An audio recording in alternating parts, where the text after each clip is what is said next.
I'm the daddy. I think it's a boy. I hope for a boy, but I won't be mad if it's a girl.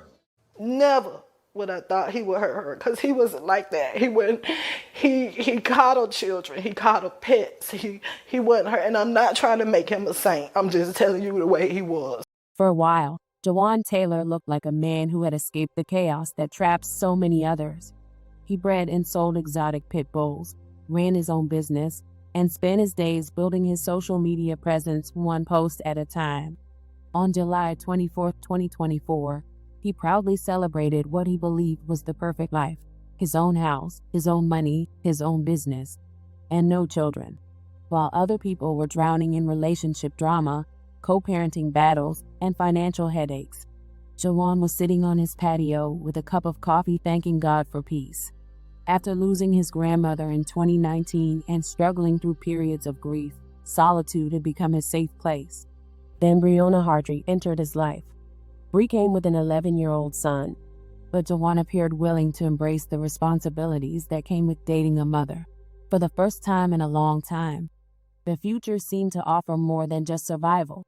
It offered companionship, family, and the possibility of building something bigger than himself. The man who once bragged about having no children suddenly seemed open to a different path. Then came the pregnancy. And just like that, the freedom Jawan had spent years protecting began colliding with responsibilities he had never planned for. The man who once celebrated waking up to silence was now staring at fatherhood.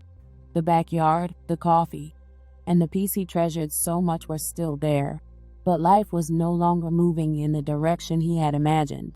From that point forward, the story of Jawan Taylor would become less about the life he built and more about how he responded when that life started changing.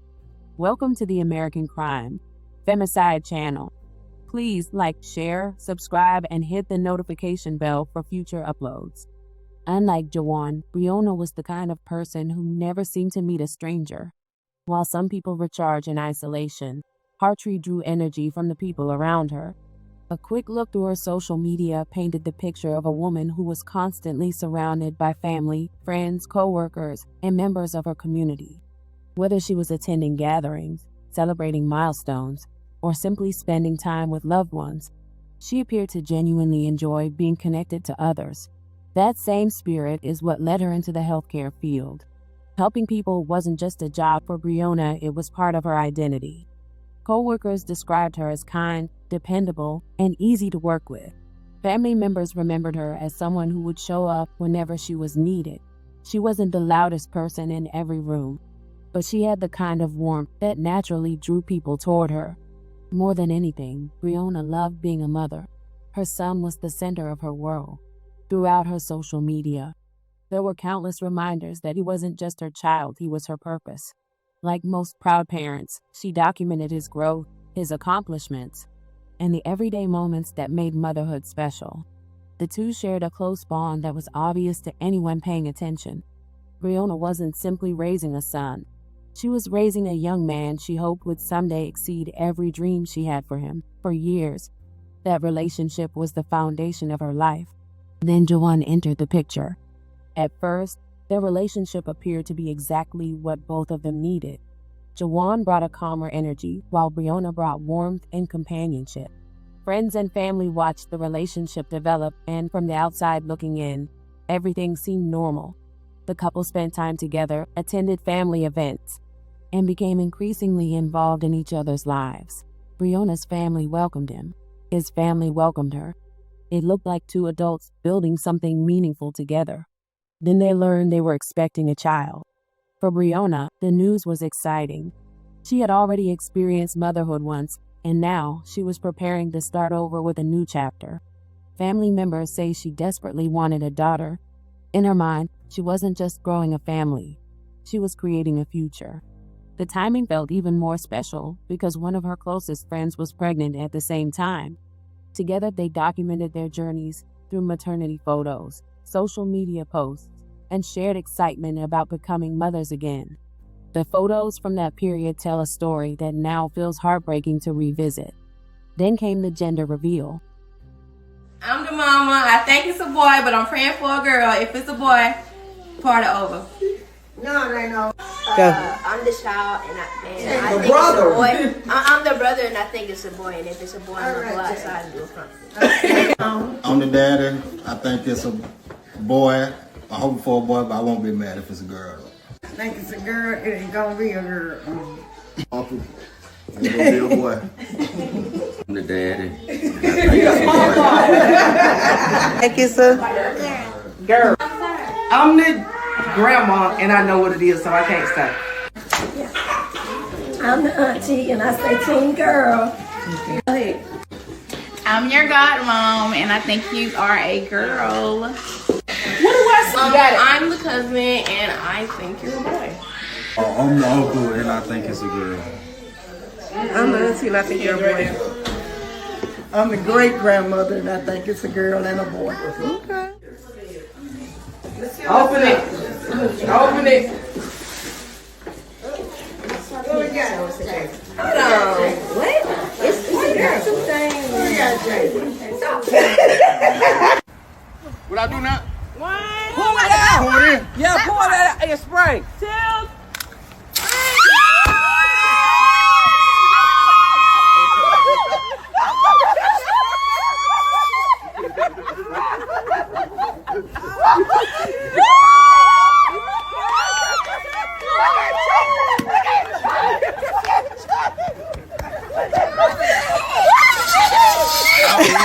Congratulations, y'all.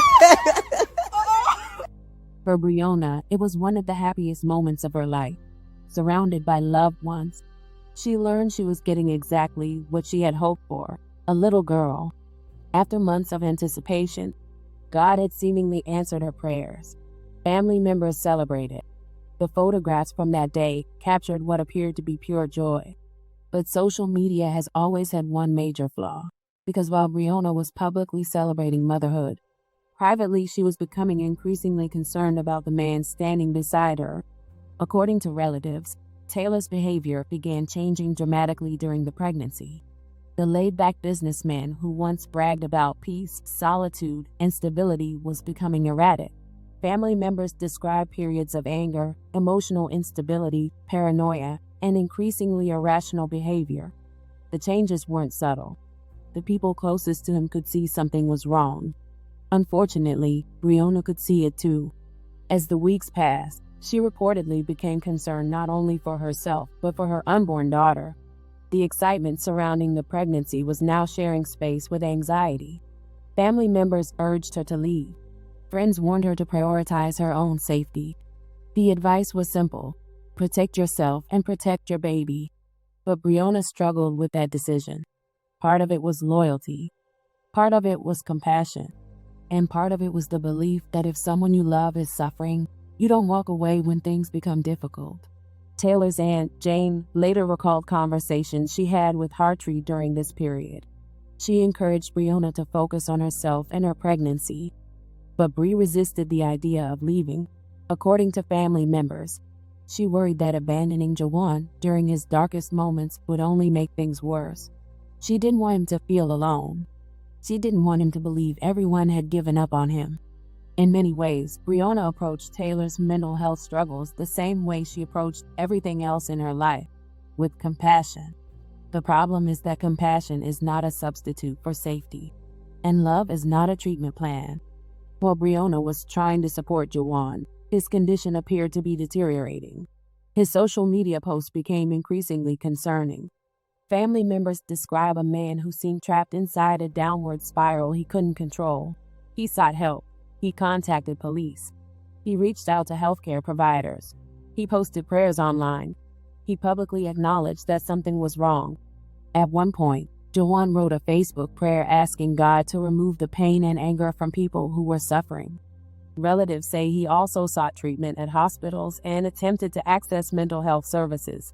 During one highly publicized incident, he appeared on Facebook Live while inside a hospital during what family members described as a mental health crisis. Sir, you cannot be in that patient's room. There's another patient room.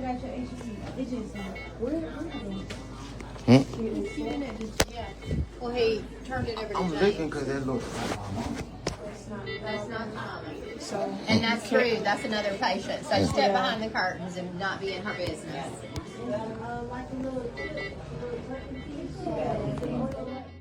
In the video, he wandered into another patient's room while telling staff he was searching for his mother, the same mother whose death years earlier had reportedly left lasting emotional scars. The video was alarming. The phone calls were alarming. The social media posts were alarming. The conversations with family members were alarming.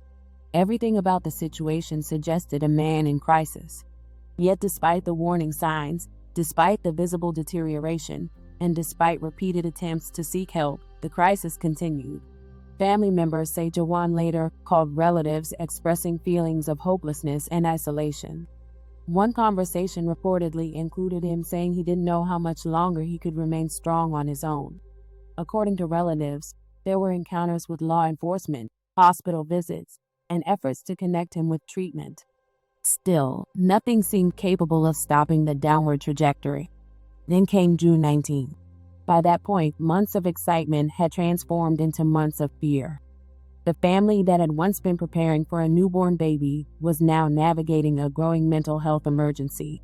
Whatever hope existed that things would stabilize disappeared that morning. When authorities arrived at the residence, they found Briona, her unborn daughter, and Jawan dead inside the home. I started telling her to see by herself, see about the baby, but she told me, Auntie, I can't. She said, I don't want him to think he's alone. 2 days before the shooting, Taylor posted this prayer on Facebook, writing in part, Lord, please take the pain and anger away that's inside those that are hurting. That same day, family members say he called Milledgeville police on himself. Then on Thursday, they say he drove to an Atlanta hospital, again seeking help. This Facebook Live video appears to show Taylor in a hospital room during what relatives call a full-blown mental health crisis. He went to the police, he went to the hospital, and they failed him. The family says they don't understand how he was released from the hospital without family notification. Hours later on Friday, police found Taylor and Hartry dead. We lost one, we lost her, Bree, and we lost the unborn baby. We lost Haven, Jabril. I don't want another, what I call a failure of the system, to cause another family to have to go through this. Like, they shouldn't have had to go through this. The world could be coming down, but somehow she would find a way to smile and be playful and joyful. That was the most beautiful thing about her. Days after 31-year-old Briuna Hartry and her unborn baby girl were shot inside this Milledgeville home, her family says they're clinging to the joy she brought into every room. Milledgeville police say her boyfriend, 33-year-old Jawan Taylor, shot Hartry before taking his own life on Friday. Her family now finding strength in memories of laughter, dancing, and unconditional love. She just like to have a good time. One thing about her and one thing about us, if we love hard. God had other plans, he needed another 2 angels up there with him. Briona was just weeks away from welcoming her daughter, Haven. Her family says they were all counting down the days to finally meet her. She was so excited. She wanted a girl for the longest. Yeah. The baby's Haven's heartbeat is in the bear. That's the only thing we have of her. As they hold that bear close, Briana's loved ones say they're using their grief to urge others to take action when they see someone at risk. Take this from Bree. And y'all guys learn, like parents, mothers, cousins, uncles. If you see somebody out there like that, get them help. Let's get help, because we can fix any and everything just about in life except for death. Just like that, the maternity photos became memorial photos. The gender reveal became a tragedy. The baby girl everyone had celebrated never got the opportunity to take her first breath. Looking back, there's enough heartbreak in this story for 2 families. Jawan was clearly struggling long before that day arrived. Family members watched him deteriorate. He sought help. He reached out. He communicated his pain. Whether the system failed him, whether the interventions were insufficient, or whether his condition had progressed beyond what anyone around him could manage will likely remain a subject of debate. But what is harder to debate is what happened to Briona. Her greatest strength had always been her willingness to care for others. It made her a respected healthcare worker. It made her a devoted mother. It made her a loyal partner. Unfortunately, it also convinced her to remain in a situation that was becoming increasingly dangerous. She believed she could support someone through a crisis that professionals, hospitals, family members, and law enforcement struggled to contain. She believed love could succeed where everything else was failing. In the end, that belief cost her everything. May Briuna Hartry, along with her baby, rest in peace.